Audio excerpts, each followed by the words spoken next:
안녕하세요 시청자 여러분, 여의도판 이수견입니다. 날씨가 무더워졌는데요. 이 무더운 속에서 뭐 또 마스크 할라 또 코로나로 인해 많이 고생하고 계시는데요. 조금만 참으시고 또 우리 건강이 중요한 만큼 건강관리 잘 하시기 바랍니다. 또 지난번에 우리 그 부동산 정책 이어서 우리 건축사 대표이시고 부동산학 박사 또 경영학 박사인 이이나 박사님 함께 했습니다. 네, 안녕하세요. 우리 여의도판 시청자 여러분께 간단하게 인사 말씀 부탁드릴게요. 네, 안녕하세요. 요즘 이렇게 날씨도 더운데 어떻게 지내십니까? 더운 날씨 속에서도 여러분들께서는 항상 건강하시고, 그리고 심적으로나마 그 부동산 정책으로 해서 마음이 아프신 분들은 이거를 좀 상쇄할 수 있는 그런 시간이 됐으면 좋겠습니다. 네, 감사합니다. 지난번에 또 그 부동산 정책에 관해서 많은 좋은 말씀 많이 해주시다 보니까 우리 시청자 여러분들께서 많이 응원을 해주셨어요. 네, 감사합니다. 우리가 부동산 정책이 지금 심각한데도 불구하고 이번에 코로나로 인해 가지고 이 부동산 정책이 쏙 들어갔어요. 다시 한번 우리 국민들이 이 부동산 정책이 어떻게 돌아가고 있는지를 우리 이나 박사님께서 한번 또 짚어주시면 이런 분이 지금 잘못됐구나 하는 거를 뉘우칠 수 있는, 알 수 있는 그런 계기가 될 것 같아요. 오늘은 어떤 첫 번째 어떤 부분을 가지고 또 우리 시청자 여러분께 말씀해 주실 건가요? 네, 오늘은 전월세 전환율에 대해서 잠깐 말씀을 드리고요. 그리고 우리가 알고 있는 임대차 3법이 있지만 사실 임대차 5법이 또 준비가 되어 있습니다. 추가로 입법이 추가가 되어서요. 그리고 그 다음에 임대보증금, 보증보험 가입에 대한 그런 가입 의무화에 대한 이야기하고 그 다음에 임대소득에 2천만 원 이상의 임대소득을 과세하게 되어 있는데 그 부분, 그리고 고령자의 건강보험이 어떻게 피부양자 조건이 되는지 아니면 부동산으로 인해서 피부양자 조건을 이제 없애게 되는지, 그러니까 박탈되게 되는지에 대한 그런 조건들을 간단하게 말씀을 드리도록 하겠습니다. 네. 그럼 우리 첫 번째 전월세 전환율에 대해서 좀 우리 박사님께서 한번 짚어주시죠. 아마 많은 분들이 알고 계실 거예요. 전월세 전환율이 그 4%에서 2.5%로 변경이 됐다는 사실에 대해서요. 이런 그 전월세 전환율은 사실은 이제 원인이 있어요. 왜 이렇게 갑자기 낮추느냐 하면 사실은 이제 지난번 6.17 대책으로 인해서 다주택자하고 법인들의 혜택에 대한 부분이 많이 규제가 됐습니다. 그리고 7.10 부동산 정책으로 인해서 보유세와 거래세가 급감을 하게 됐어요. 그러니까 보유세가 굉장히 크게 늘어났죠. 늘어나면서 또 하나는 임대사업자 제도를 폐지를 하겠다. 즉 아파트하고 단기 임대사업에 관한 부분은 폐지를 하겠다는 정책이 있었어요. 이런 정책으로 인해서 사실은 그 전월세 가격이 이제 급등을 하게 됩니다. 왜냐하면 가격은 올라가는데 임대인들이 가지고 있는 자신의 비용을 가지고 자신의 주머니를 털어서 세금을 내야 되는 상황이에요. 세금이 올라가니까. 그러면 일반 사람들은 이제 그 임대인들 같은 경우는 이거를 어떻게 해서라도 내가 좀 마련하고 싶다라는 생각이 들 겁니다. 모든 사람이 자신의 소득을 키우고 싶은 부분은 상당히 기본적인 부분이라고 생각을 합니다. 그래서 임대인들이 이제 자꾸 비용을 내가 내야 되는 비용들이 늘어나니까 그 비용을 마련하기 위해서 결국 이제 전세로 있던 사람들은 이제 전세 가격이 올라가게 되면 보증금을 올리는 대신에 나머지 차액에 대한 부분을 월세로 전환을 하게 되고, 또 월세로 되어 있던 분들은 또 월세를 가격이 올라가니까 또 그 부분에 대해서 또 가격을 또 올려서 결국은 임차인에게 어떻게 보면 나쁘게 표현하자면 정가가 될 수 있는 그런 상황이 되는 겁니다. 그리고 또 하나는 계약갱신 청구권 제도가 발효가 됐어요. 그러면 기존에 하고 있던 사람들이, 임차인들이 새로 다시 임차를 하고 싶을 때 내가 한 번 더 살겠다, 2년을 더 살겠다라고 합니다. 그러면 이사를 하게 되면 이사 비용 들죠, 뭐 가구도 바꾸게도 되죠. 그러니까 사람들이 비용이 이제 늘어나게 되니까 그러면 이왕이면 그냥 2년 더 해서 살고 싶다라는 생각을 하게 돼요. 그러니까 전세 물량이 더 안 나오게 되는 거죠. 기존에 있던 사람들. 그런데 뭐 아이들 그 학교 문제나 이런 그런 문제로 인해서 이사를 해야 되는 사람들은 사실은 그런 분들 같은 경우는 굉장히 이제 또 전월세를 찾기가 어려운 경우가 되고 그렇게 되면 다시 가격이 올라가게 되고 그렇죠. 예, 그래서 그런 상황에서 가격이 오르다 보니 이제 정부에서는 자 전세를 월세로 변환하는 비율을 4%에서 2.5%로 낮추겠다. 예, 라는 거를 하고 있는 겁니다. 근데 여기서 희한한 것은 사실 전세에서 월세로 변환하는 것은 이제 낮췄어요. 예. 그런데 월세에서 전세로 하는 것은 안 낮췄습니다. 그거는 그게 알아서 해라. 근데 그게 모순이잖아요. 그러면 그렇게 네. 따지고 보면.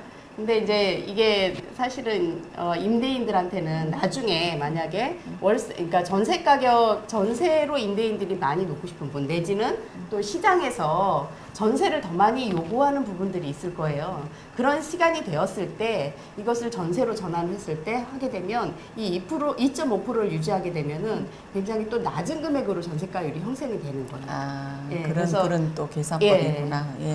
그 부분에 대해서 이제 나오는 국민들의 지탄이 또 나올 수가 있거든요. 그래서 이 부분은 건드리지 않고 하는 거 아닌가라는 그런 생각을 하고 있습니다. 근데 이제 정부에서는 보면 이 세입자들은 수익이 4%라면 많다라고 지금 생각하는 거잖아요. 네. 은행 금리를 봐도 우리가 예를 들어서 담보 대출을 받더라도 뭐 2점 몇 프로다 지금 보면은 2.5%가 안 되더라고요. 네. 2.4 우리가 4% 했을 때 2.5% 되고 이제 2.5%가 아니야. 지금 아직이네. 예. 2.26.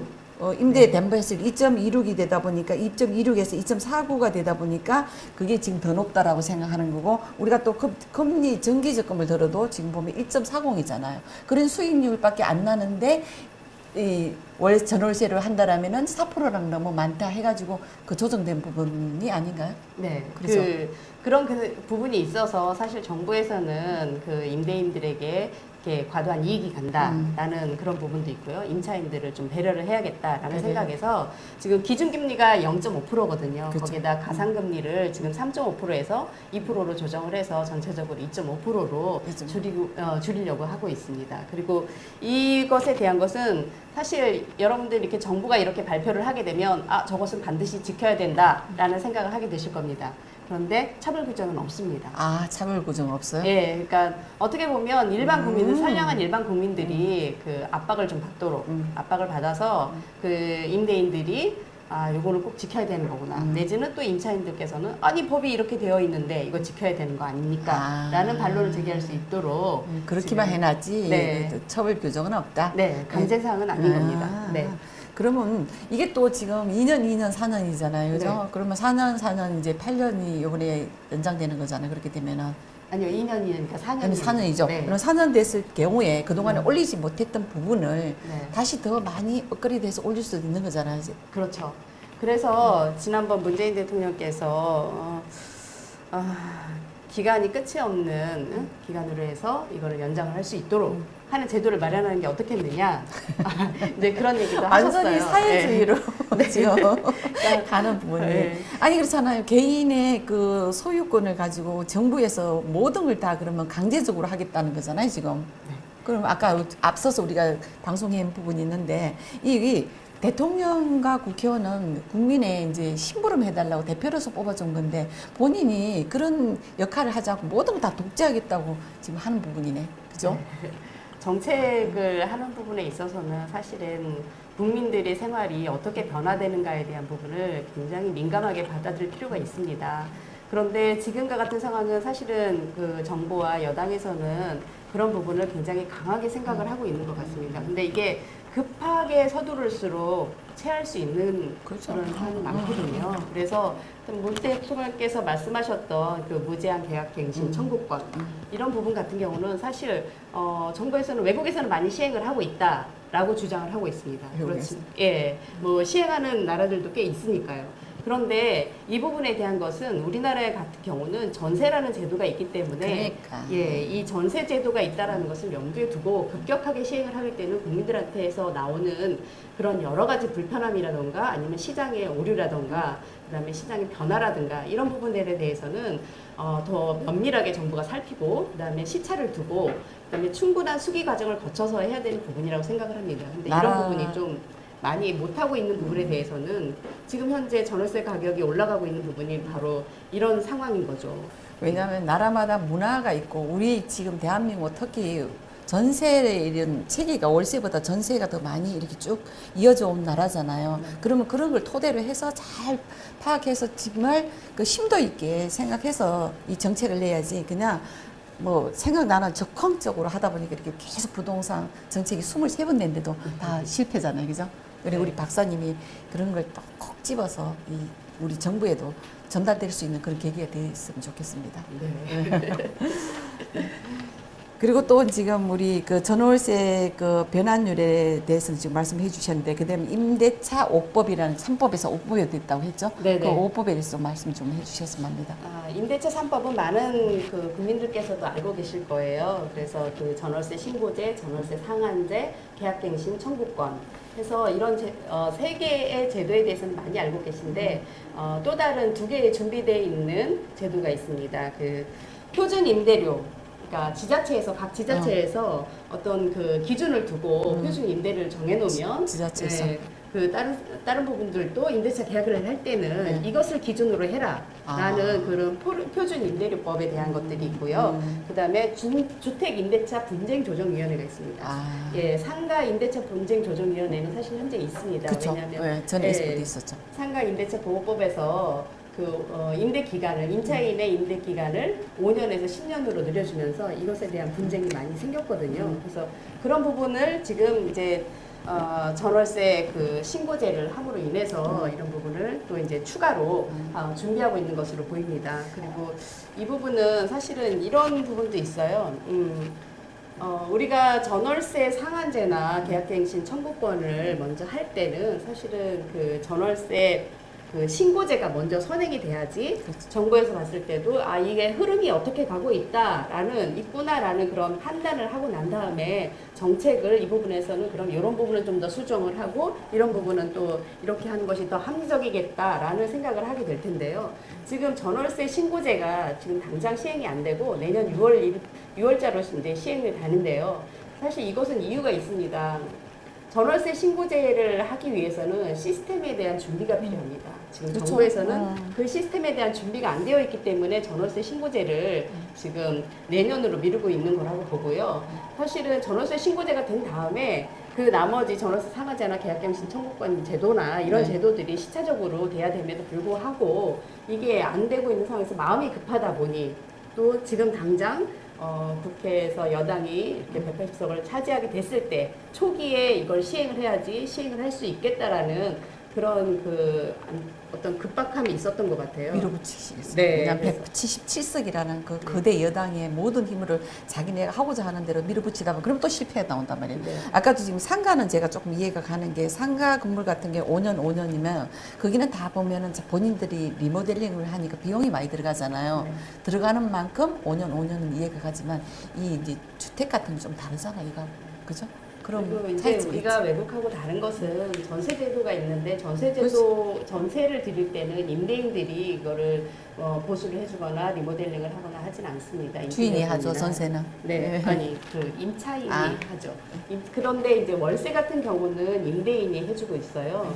그러니까 우리가 전 세계에 없는 전세 제도로 인해서 이 제도를 시행하고 있는데 이제는 임대인들이 자꾸 과세가 많이 증가가 되고 함으로 인해서 들어가는 비용이 많게 되면 월세 부분도 결국 들어올 사람 당신들이 하시오라는 그런 분위기로 갈 수도 있다라는 겁니다. 그러면 결국은 서민들이 더 힘들어지는 거고 임차인들이 더 힘들어지는 제도가 되는 겁니다. 이런 것에 대한 시장 변화 흐름에 대한 예측을 정부가 충분히 하고 그다음에 서로 간의 수기 과정을 통해서 했어야 이런 문제들이 이제 발생하지 않을 텐데요. 이런 부분에 대한 우려가 좀 있습니다. 제가 아까 왜 이렇게 잠깐 실수했냐면 저희가 이제 우리 저는 그 임대인이잖아요. 네. 그 임차인 그 전세 줄 때도 다 제가 수리를 해줬거든. 한 번도 임대인이십니다. 한 번도 네. 들어온 임차인한테 뭐 이 도배하고 뭐 장판 깔고 하는 걸 해본 적이 없어가지고 순간적으로 착하게. 예, 그렇구나. 네. 그래 뭐냐면 저 임차인 전세도 저희는 다 해줬고 뭐 월세도 전에 할 때도 다 해줬지만 지금 이제 보면 대부분 그 인식하기에 월세 정도는 그 임대인이 해주고 또 전세는 이제 임차인이 하는 거 이런 게 있는데 제가 그렇게 해보지 않으니까 착한 임대인이라서 네 그런 것 같습니다. 네 그리고 나머지 이제 입법에 대한 것들을 이렇게 시행을 하게 되면 사실은 여기에는 우리가 사실 외국에 있는 제도들을 많이 그 도입을 해서 이거를 시행을 하려고 하고 있는 건데요. 사실 근데 외국과 비교를 좀 해보면 미국 같은 경우는 지금 뭐 뉴욕이나 로스앤젤레스, 샌프란시스코, 워싱턴 DC 뭐 이런 대도시에서만 지금 많이 시행을 하고 있고요. 일반적으로는 레이건 정부 이후에는 시장에서 하도록 되어 있습니다. 그리고 뉴욕은 또한 그 고소득 임차인에 대해서는 이런 임대료 규제를 적용하지 않도록 되어 있어요. 그래서 이런 부분에 대한 것들은 우리가 그 세분화해서 해야 될 필요가 있고요. 그 다음에 독일 같은 경우 우리가 많이 예를 들고 있습니다. 뭐 무제한 계약갱신 청구권도 독일도 이렇게 하고 있지 않느냐라는 주장을 정부에서 하고 있는데요. 사실 독일 같은 경우는 이게 분쟁이 생기게 되면 분쟁이 분명히 생길 수 있거든요. 그렇죠. 임대인과 임차인 간에 분쟁이 생길 수 있으면 그런 부분에서는 임대사업자 대표하고 임차인 대표 그다음에 공익위원이라고 해서 중간에서 이걸 조정할 수 있는 그 위원이 들어가서 같이 3자 협의체 분쟁조정위원회를 운영을 하고 있습니다. 이런 부분은 사실 우리가 독일의 이런 제도들은 많이 본을 받아야 되고요. 도입을 할 때는 같이 도입을 할 수 있는 그런 과정이 필요하고 그다음에 그런 스터디 부분이 필요하다고 보여집니다. 도입을 하더라도 또 우리 대한민국에 걸맞는 걸 또 감안해서 도입을 했어요. 네. 그리고 독일과 같은 경우는 사실 3년 동안 20%의 상한선을 두고 있어요. 우리는 지금 2년 동안 5%잖아요. 네. 2년 동안 5%인데 3년 동안 20%의 상한선을 두고 있고 그렇기 때문에 그런 부분에 대한 것들은 사실은 뭐 외국에서 뭐 한 군데 뭐 5%를 하니까 우리는 반드시 5%를 도입해야 돼. 뭐 이런 기준은 조금 우리가 좀 더 생각해야 되지 않을까라는 시장 변화에 따라서 어느 정도 그 임대인도 임차인도 협의할 수 있는 바운더리를 좀 둬야 되지 않을까라는 그런 생각을 하고요. 일본은 그 표준 임대료에 관한 부분은 판사가 결정을 합니다. 판사가 일본. 네, 우리는 지금 지자체에서 결정하는 방향으로 흐를 것 같아요. 윤호중 의원께서 앞서서 말씀하셨잖아요. 발의해 놓으신 부분을 보면 그러면 지자체에서 하는 부분은 사실 지자체장은 선출직이잖아요. 선출직. 네, 또 사는 있으면 어떻게 될지 모르니까. 네, 그리고 흔들리는 부분들이 있습니다. 국민들의 그러니까 주민들이 말씀하시는 부분에 대해서 이제 많이 귀를 기울여야 되는 입장이기 때문에 그런 부분에 표하고 연결되니까 그럴 수밖에 없지. 네, 그런 부분이 있고요. 그래서 일본은 이제 판사가 이 부분을 결정하도록 되어 있고, 그 다음에 또 하나는 임대인도 경제 사정의 변화함으로 인해서 어려워질 수가 있습니다. 그럴 경우에는 임대인에게도 그런 다시 임대료 증감 청구권을 할 수 있도록 보장을 해주고 있어요. 그러니까 이런 부분에 대한 것들, 그리고 프랑스 같은 경우는 임대인이 또 조정 청구를 할 수 있도록 그런 그러니까 현격하게 다른 그 주변에 비해서 내가 비용을 적게 받고 있을 경우에는 조정을 요구할 수 있도록 그런 제도를 운영하고 있고요. 영국 같은 경우는 대처 수상 이후로 지금 임대료는 시장에서 결정하도록 되어 있습니다. 근데 우리가 재밌는 것은 지금 여기 제가 말씀드린 부분 중에서 보면 아마 독일이 가장 강할 거예요. 그렇죠. 네, 독일이 가장 강할 건데 2010년부터 2019년까지 독일이나 영국, 프랑스 이런 부분들을 비교를 해보면 주택 가격이 독일이 가장 많이 올랐습니다. 독일이. 네. 이거는 뭔가 우리가 좀 더 생각해 봐야 될 부분을 시사하는 거죠. 우리가 정책을 이렇게 무조건 따라한다 그래서 그것이 굉장히 합리적이고 국민들에게 편안함을 줄 수 있는 서민들을 위한 정책이 될 수 있을 것인가에 대한 부분은 우리 정부 곰곰이 좀 더 깊이 생각을 해봤으면 그러니까 좋겠습니다. 각 나라마다 정책적인 게 다 조금씩 다르잖아요. 네. 그러면 그 정책들을 다 변치바뀌해서 또 우리나라에 맞는 그런 현실적인 정책을 내야만 실패하지 않는다고 저는 생각합니다. 토착화를 해야 되는 그렇죠. 그리고 이제 우리 2천 이하 임대 소득 가세라는 게 또 어떤 부분인지 또 한번 말씀해 주시면 좋겠습니다. 원래 우리가 2천 이하의 연소득에 대해서는 사실은 이제 보류를 해왔어요. 그런데 올해 11월부터 11월부터 네, 11월부터 이제 시행을 하게 되어 있습니다. 그래서 주택 임대소득이나 금융소득에 대한 부분을 2천 이하에도 건강보험료를 부과하는 그런 제도가 이제 2천 이하에도 건강보험료를 시행을 하게 되어 있습니다. 그래서 월세인 경우는 그 1주택자에게는 부과를 하지가 않아요. 그런데 우리 정부의 그 부동산 정책을 보면 9억 초과부터는 굉장히 민감합니다. 정부가. 맞아. 그래서 9억부터. 1주택자라 하더라도 9억을 초과하게 되면 그 부분은 이제 과세를 하게 되고요. 2주택자 이상부터는 무조건 과세를 합니다. 그 월세에 대해서는 그렇게 되어 있는데요. 보증금에 대해서는 3주택 이상일 시에 보증금은 자기 총 수익 금액에다가 그다음에 그 간주 임대료라고 해서 그냥 임대료 전액을 하는 것이 아니라 거기 그 계산식이 있어요. 그 계산식에 따라서 이제 과세를 하게 되어 있습니다. 그러니까 본인이 갖고 있는 수입에다가 그 일정 부분 임대료의 일정 부분을 이제 과세로 본인이 벌고 있는 수입 또 임대료 수입 다 거기서 합쳐서 과세를. 근데 세금 아주 그냥 작정을 했네. 세금 어디 받아.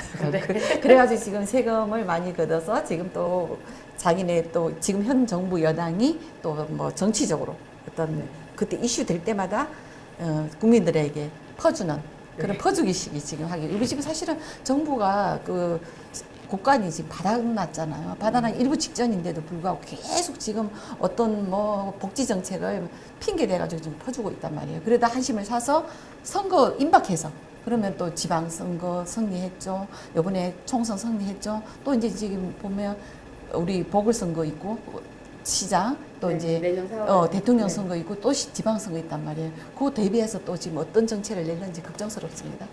네, 세금은 사실 국간이라는 것은 딱 한정되어 있는 그 면적을 차지하고 있습니다. 그렇죠. 그러니까 금액이라는 것도 한정되어 있는 그 금액이 비용이 있고요.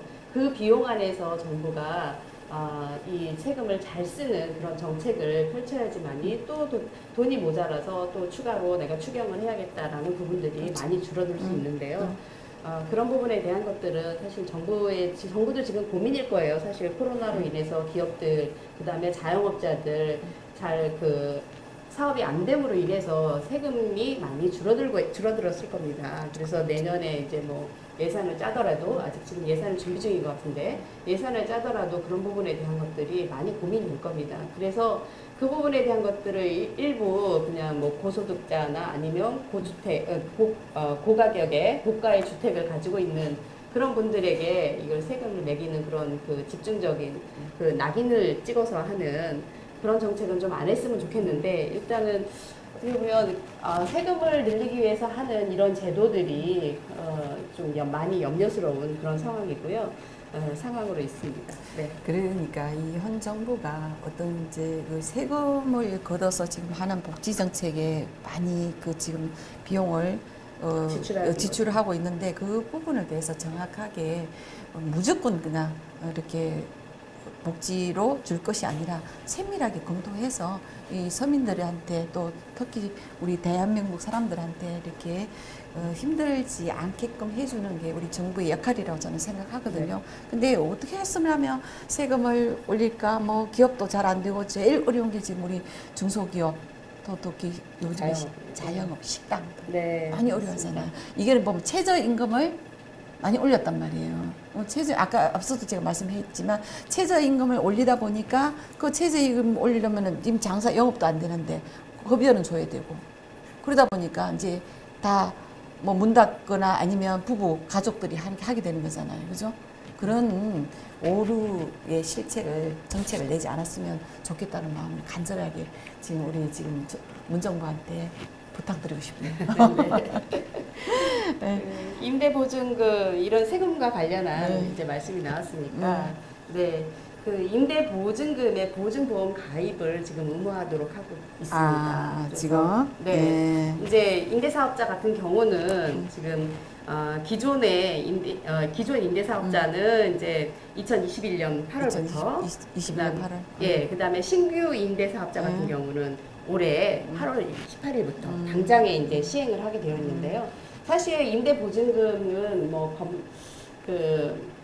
일반적인 임대사업자가 매입 임대를 하는 일반적인 임대사업자 같은 경우에는 적용이 되지 않았어요. 그런데 이제 이 부분을 보험료를 이제 부과를 하고 있습니다. 근데 보험료를 사실은 임대인뿐만이 아니라 임차인도 같이 내셔야 합니다. 네, 월세 플러스 보증금에 대한 월세가 한 번 더 추가가 되는 거죠. 그래서 임대인과 임차인을 75% 대 25%로 해서 그 부과를 이제 하게 되는데요. 정부는 지금 일반적으로 모든 그 주택에 대해서 그 금액이 공식화되어 있지 않기 때문에 일반적으로 그런 부분을 할 때는 감정평가사를 이제 활용을 해서 하게 되어 있습니다. 그런데 이제 이런 부분에 대한 감정평가 사실 수수료가 상당하거든요. 그 수수료가 상당하기 때문에 임대사업자들이 지금 반론을 제기를 하고 있어요. 우리에게 이렇게 많은 뭐 보험료뿐만이 아니라 보증보험료뿐만이 아니라 그런 수수료까지도 우리가 부담을 하게 하는 것은 너무 많은 거 아니냐. 그래서 이제 정부에서는 사실 그러면 우리가 이제 그러니까 아직 결정된 바는 없습니다만은 감정평가사에게 맡겨서 하는 그런 제도 말고 국가에서 가지고 있는 자료를 가지고 발표를 하고 있는 그런 자료들도 있으니까요. 그런 자료를 가지고 이제 활용을 하겠다라는 이제 그런 이야기는 하는데 어쨌건 간에 임대보증금 제도가 이제 의무화됨으로 인해서 임대인과 임차인에게 비용이 전가되는, 그러니까 비용을 내야 되는 이제 그런 제도가 지금 시행이 됩니다. 그 정부가 정확한 그 가표를 가지고 있을까요? 이제 그 우리가 이제 재산세 가표라든지 그런 가표들은 이제 모든 주택에 대해서 다 하고 있기 때문에 이제 그런 부분을 이제 기준으로 해서 활용할 것으로 보여집니다. 그러지 말고 어차피 그 정부가 세금을 지금 걷어가기 위해서 한 정책이잖아요. 그러면 이 평가사가 하는 건 정부에서 내줘야지. 그만큼 정부에서 부담을 해야지. 네, 그래서 그 감정평가사를 활용하지 않고 하는 방법으로는 이제 국민의 KB 시세라든지 그런 자료들이 있으니까 그 한국감정원 자료라든지 이제 그런 자료들이 있으니까 그런 자료를 기준으로 해서 하겠다는 건데 정확한 모든 부분에 대한 그 세세한 자료는 사실은 정부에서도 마련하는 그런 그 시간이 필요할 것 같습니다. 그래서 어쨌든 이 부분에 대한 것들은 임대사업자에게 그 임차인에게 모두가 부과되는 이런 비용의 증가라든가 이런 부분은 정부에서 좀 최대한 국민들이 지금 참 살기 힘든 이 시간에 조금 더 부담을 덜어줄 수 있는 그런 제도를 좀 펼쳤으면 좋겠고요.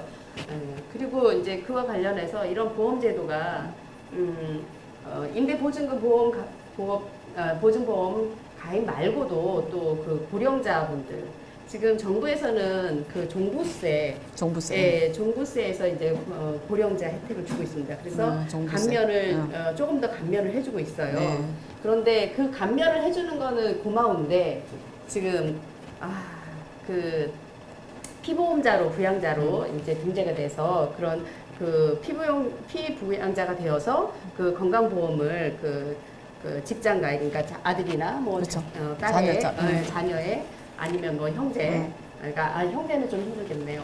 그런 어쨌든 자녀에게 그 피부양자를 얹혀서 그 건강보험료를 내지 않던 부분을 사실은 이제 주택이 더 많으니까. 주택 가격이 또 지금 올라가고 있는 상황이기 때문에 이 기준을 지금 높이고 있어요. 그래서 2022년부터 재산세 과표를 3억 6천으로 해서 3억 지금 6천. 현재는 5억 4천이거든요, 기준이. 기준이? 예, 더 낮추는 거구나. 3억 3천은 주택 재산 과표가 3억 6천이 되게 되면 이 부분에 대해서는 이제 건강보험료를 지역건강으로 돌리겠다, 지역건보로 돌리겠다라는 제도를 이제 2022년부터 시행을 하게 되는데요. 사실 그 재산가표 3억 6천이면 지금 그 공시가격으로는 현재 기준 공시가격으로는 한 6억 정도 되고 시세 기준으로는 한 8억 5천쯤 됩니다. 그런데 우리가 공시가격을 정부에서는 2022년까지 100%로 하겠다라는 그런 100%.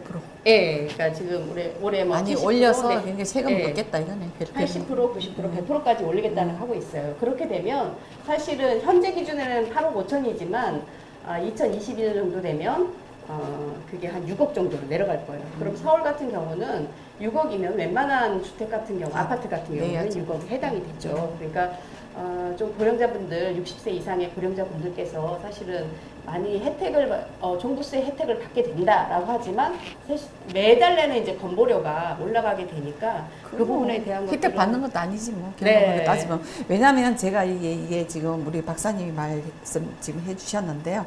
이게 지금 우리 주택을 지금 보유하고 있는데 그 주택 보면은 그 공시 가격을 조금 올린단 말이에요. 올리면 그게 따라서 보험료가 같이 함께 올라가더라고. 네, 그래서 저도 맞습니다. 지금 보험료 많이 내고 있어요. 아니, 근데 깜짝 놀랐어요. 왜냐면 네. 뭐 토지 뭐세 해가지고 공시 가격을 매년 올려요. 근데 이번에 더 많이 올렸더라고요. 네, 올리면서 이 보험료도 한 20몇만 원 확 좀 떼게 네, 만들더라고요. 공시가율 현실화 그 영향으로 그렇고요. 그 다음에 지역가입자 같은 경우는 사실 본인이 모두 내야 돼요. 직장 가입자는 고용주가 반, 그다음에 그쵸, 직장인이 서로가. 반 이렇게 네. 되는데 그래서 금액이 굉장히 많이 그 뛰게 되고요. 그리고 이런 부분에 대해서는 사실 그 어떤 비용 그 소득 기준이 없는 그런 분들에게는 이제 이 부분을 많이 과세가 되니까 이 부분에 대한 것은 정부에서 좀 조정을 좀 해줬으면 합니다. 네, 우리 정부에서는 어떤 지금 세금 걷기에 혼통은요, 다 모든 막 혼신을 다 쏟는 같은 그런 느낌이 드는데요. 우리 국민 나라다운 나라를 만든다고 한 우리 지금 현 문재인 정부 세금에 대해서 너무 그렇게 우리 국민들을 앞에 이 세금 보면은 뒤에서 걷어서 우리 지금 현재 이 국민들한테 또 복지를 지금 주고 있는 거잖아요. 그게 차라리 그런 그 시스템이 아닌 정말 나라다운 나라를 문재인 정부를 만들어 주십사 하고 다시 한번 부탁을 드리면서요. 오늘 여의도판 시청자 여러분, 네, 우리 이인아 부동산 정책 우리 박사님 또 경영아 박사님 또 현재 우리 건축 또 지금 대표로 건축사 대표하고 계시죠? 예. 함께 우리 부동산 정책에 관해서 지금 다시 한번 짚어봤는데요. 우리 부동산 정책, 우리 유튜브를 통해서 더 정확하게 또 지금 아마 보면 우리 몰랐던 부분도 저도 지금 많이 알았는데요. 그런 부분을 알 수 있는 그런 계기가 되었으면 합니다. 아직도 우리 여의도판 시청자 여러분, 구독과 좋아요 눌러주시 않으셨다면 구독 눌러주시고요. 좋아요 눌러주시면 더욱더 보다 나은 여의도판 유튜브 방송이 여러분들께 다가가도록 하겠습니다. 우리 함께 해주신 우리 이은하 박사님 감사합니다. 우리 시청자 여러분께 간단히 인사 말씀드리고 끝내도록 하죠. 네. 기업과 부자의 사회 기여를 독려하고 그리고 우리가 그걸 인정해서 우리가 함께 잘 사는 그런 나라가 됐으면 좋겠습니다. 네. 네, 함께 잘 사는 나라를 위하여. 네. 예, 감사합니다. 감사합니다.